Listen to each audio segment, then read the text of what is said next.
Daily Manna from the Torah by Dr. Ketriel Blad. Shalom to all and welcome to the sixth Aliyah of Parashat Tavoh, When You Come.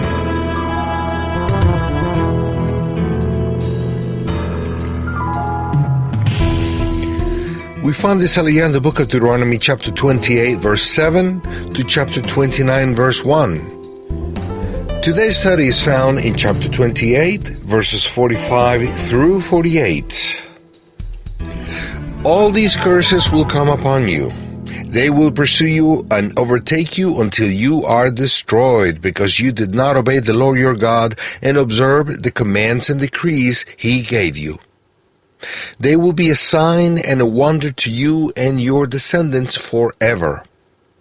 Because you did not serve the Lord your God joyfully and gladly in the time of prosperity, therefore in hunger and thirst, in nakedness and dire poverty, you will serve the enemies the Lord sends against you. He will put an iron yoke on your neck until He has destroyed you. What is the sign that the Jewish people have kept the commandments? In the middle of a long chapter that speaks of the different curses that come upon the Jewish people in case they disobey the commandments, we see some sparks of light and hope. If we take a close look at these verses, we see that they are a promise that a part of the Jewish people will never stop keeping the commandments. If every single one had gone astray and disobeyed the commandments, all would have been destroyed. As it's written, you will be destroyed. The Hebrew text uses here the same word that he uses when talking about the destruction of ancient peoples who don't exist anymore. See Deuteronomy 2, verse 12, 21, and 23. And promises that the Jewish people will be destroyed in case of not listening to the Eternal's voice and not keeping His commandments and statutes.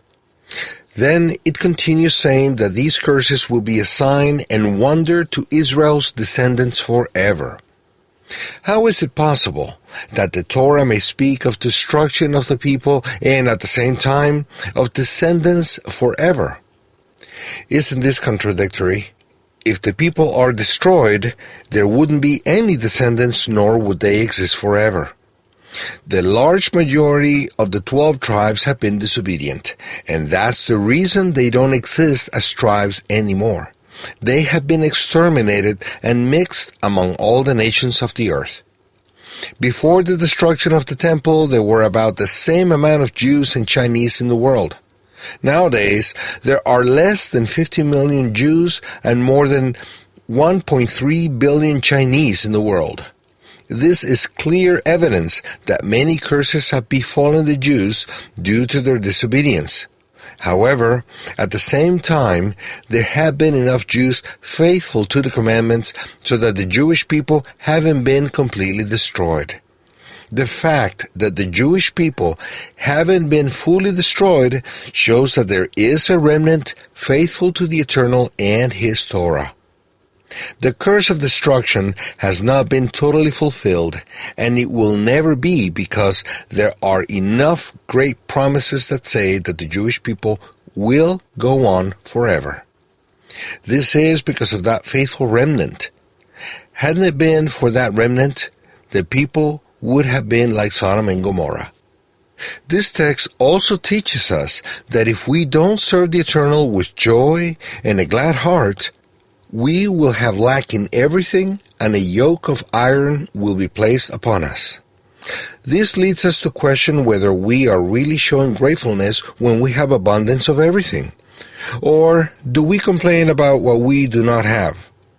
If we complain about the food, clothes, and other things that the Eternal gives us, we will lose what we have. When we are lacking things, could it be because we have not learned this lesson? Do we pray the Birkat HaMazon, blessing for the food, with joy and a glad heart? Or do we leave the table without giving thanks? The yoke of iron means dark thoughts and worries. The yoke can also mean spiritual oppression and psychological depression. One way of winning victory over this oppression is by praising the Eternal with joy. If you are tempted to be depressed, you ought to dance before the Eternal and sing with a loud voice so that the oppression doesn't come over you. If you are already depressed, you can use the same method to come out of it in victory. Serve the Eternal with great joy. Shalom.